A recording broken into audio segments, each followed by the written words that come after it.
सिखों के रूहानी पेशवा बाबा गुरु नानक के जन्मदिन की तकरीबात का आज तीसरा दिन है। अंदरून और बैरून मुल्क से आए हुए सिख यात्रियों ने आज शेखुपुरा के गुरुद्वारा सच्चा सौदा में अपनी मजहबी रसूमात अदा की हैं, जिसके बारे में हमें बताएंगे मुस्तफा खान।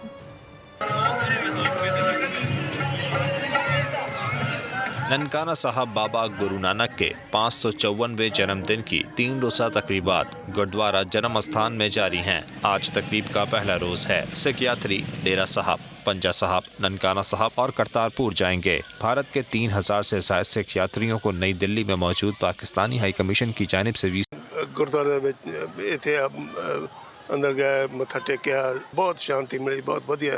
और यहाँ पे एक चीज़ हमें बहुत अच्छी तरीके से नज़र आई है कि एक यहाँ पे सब बराबर हैं, जो भी है यहाँ पे हिंदू और सिख भाई हैं, सब बराबर हैं। मजहबी रसूमात का आगाज अखंड पाठ से हुआ।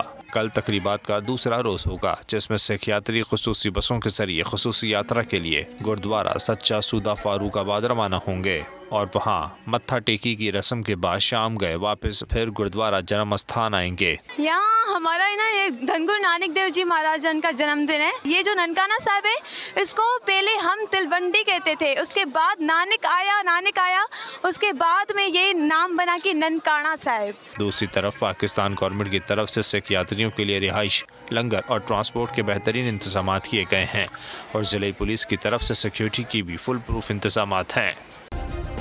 सब्सक्राइब करें और बेल दबाएं ताकि कोई खबर रह न जाए।